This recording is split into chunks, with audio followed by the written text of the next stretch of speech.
Salamu alaikum.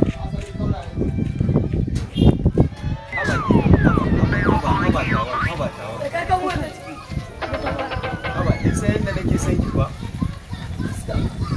Haba gojen wa? Haba tawan. Daidai kin san gojen ina raga masa ne kawai a garin nan. Amma ba wani shege wallahi nake gaya miki ke. Haba, ai san ki nake kamar yadda nake kaunar ki akan ki zan iya gona gari akan ki. Haba gojen wa, gojen banza.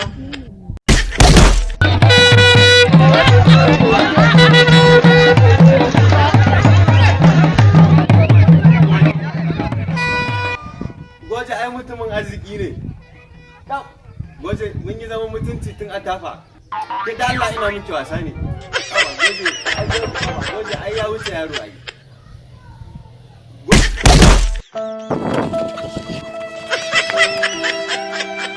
Kada ku manta, ku yi subscribe ku danna mana ƙararrawa domin sanar da ku da zarar mun ɗaura sabon shirin.